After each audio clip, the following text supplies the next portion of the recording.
Hey, hello. My name is Jason Lindstrom, and I am here today to talk about Renaissance history or Renaissance histography, and specifically Machiavelli and his history of Florence. Give you a brief overview of my paper. I talked about how historians like to group ideas together, and the Renaissance come out of this idea. It's an artificial name that we put on a time period from the past. 1350 to roughly 1700s is known as the Renaissance, and we identified these ideas based on the scholars' new interest in ancient works, or specifically the movement away from history dictated by God, or works dedicated to the praise of God, and the movement of works that focus more on the importance of humans and humanism. All right. Our reading over Machiavelli, the secondary reading over Machiavelli, was by a gentleman by the name of, and I'm going to butcher this thing here, it was Najemi, Najemy, Najemi. And he is going to discuss Machiavelli in a number of different ways. He lays out a couple different ideas about Machiavelli, and he basically says that Machiavelli in his historical works as a collection discusses 8 common themes. Of those 8 themes, Najemi takes them down to 2. The first is that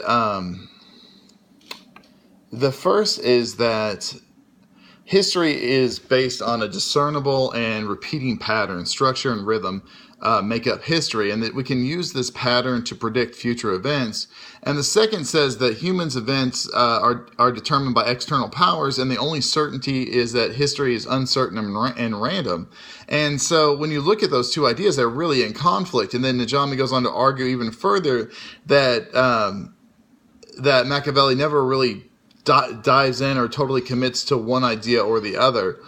I look at some of Machiavelli's stuff that Najemi points out, and it kind of makes me question this. One of the things that kind of stood out to me with Machiavelli is that he has this idea that history at any given time can only amount to about a 5,000 year length of period. And he argues this is because catastrophes or extinctions or plagues or great events such as the biblical flood, or even we have situations where new cultures will pop up and they want to eliminate the existence of the work of the old cultures, or a new religion pops up and they want to get rid of the old culture. And so you see the biblical flood and the burning of the library in Alexander could be events that would lead Machiavelli to such an idea. Okay, moving on with the paper. Machiavelli argues something called a cycle of constitution. Basically, that there's 3 forms of government that are good and virtuous, and those 3 forms of government have a evil twin, so to speak, in that they have a corrupt form. So our 3 good forms are what are they? They're princely, they're aristocratic, and they're popular. Are our 3 forms, and their corrupt versions are tyranny, oligarchy, and basically chaos or anarchy, where we don't pay attention to the rules and we just do whatever feels good. And so Machiavelli argues throughout his work, and I think especially a little bit you can see this pattern popping up in the history of Florence, maybe not to its full extent, because Machiavelli says that you're never going to witness all 6 forms of government show up in a single city or a single instant, just because they take so long to appear, and then to corrupt, and then to disappear and be replaced by a new government, that you're never going to have all 6 forms appear and start the cycle again in the same place. But in the history of Florence, you do, I believe, see this pattern take hold. You have the popes that come to power. The popes become corrupt, according to Machiavelli. They're replaced by the Medici family. The Medici family becomes corrupt, and they suffer a period where there's peace and there's prosperity, but the youth go through this time period of excess, where they're the way I can kind of read it, where they're kind of soft, and they just do what feels good to them, and they don't prepare themselves for the future. In addition to this, in our readings, our secondary readings, we learn more about early Renaissance writers that focus more on man and less on God. So man has a more of an input, and we rely less on divine intervention, so to speak. And then we look at some of the influences of humanism and the Renaissance outside of Italy. Like Germany, the Germans try to tie their history into the Romans, the Roman history. You see England and one of the first humanistic biographies written by Thomas More of Richard III. And then you see the French historians start to develop this idea of textual criticism, where they'll read through text and they'll compare text over like events to each other, and they try to figure out what is correct based on what those two texts agree on. And then if there's disagreement, can we find rationalization for that disagreement, or that support? Can we find documentation that supports one side or the other in additional documents? And Lorenzo Valla, not a Frenchman, an Italian, it was our other example, our primary source example for this reading, in which he questions the Pope's legal claim on the Western Roman Empire. And he basically is calling the donation of Constantine a forgery, and he goes through and step by step shows how his documents support his ideas, and the documents that support the other side are fake or made up or just poorly constructed. Again, you get the idea. Valla was working for the Prince of Naples at the time, and so his idea is heavily biased. But it's still a great example of textual criticism, and one of our advancements in the study of history. So moving forward, my three questions I have. First of all, why do we divide history? Why is history divided into sections? And how would the interpretation of events discussed by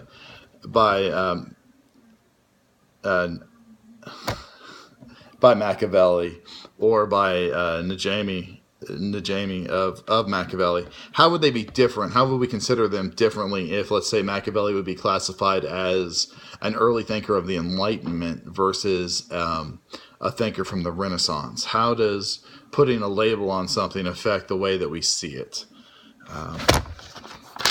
I think that there would be some. I think there's some interesting similarities between what Machiavelli's talking about with the politics of the Renaissance versus like the politics that we're going to see when we get to the Enlightenment of, I don't know, like of an Adam Smith. And how would Machiavelli and Smith agree with each other? How would they disagree with each other? Or maybe I'm just totally off my rocker, and there's no correlation between the two, and there's no way to compare them. And that could be possibly the case also.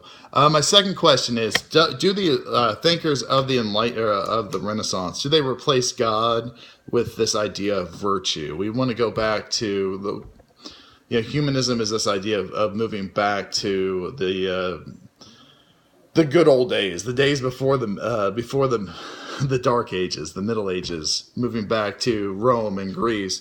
And we want to go back there because the thinkers were always attributing this great virtue to that society. And so are we really just replacing this idea of God or this deity with this idea of value or of virtue, right? I read someplace, I don't remember if it was within our class reading or if it was some other place, that Renaissance thinkers have been accused of worshiping the ancient world or worshiping humanism. And so are we really just replacing one God for a different God with a different God with a different name? Would Machiavelli's preoccupation with virtue, is it a form of deity worship? Does someone coming to save us through these forms of government that has a better understanding of God versus the corruption that's lost our way, so to speak? And then finally, my third question, Najami discusses themes of the Renaissance work as being one that history happens in a predictable pattern, which we've discussed, and history is set in motion by an outside force that we have no control over. Do either of these themes apply to the work of Machiavelli that we read? I kind of discussed what I believe in this work of the history of Florence, that Machiavelli lays out that pattern. But it seems to argue for a pattern. Machiavelli again seems to argue for a form of government that is virtuous, and then over time that virtue is overtaken by corruption. And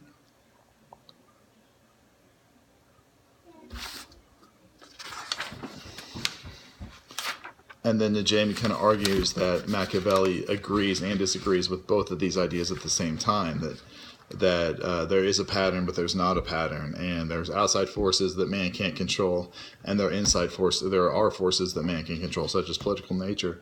So I guess my question is, how can Machiavelli argue for neither idea yet still stick to the cycle of constitution?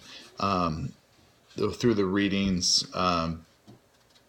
do you have a clearer picture of that for yourself? So that's where I am. 11 minutes, a little over, and I hope you had a great week or two and find this interesting. I'm by no means an expert, and I'm just trying to put it together as I go. So I would love to hear some of your comments, and look forward to your responses. Thank you very much.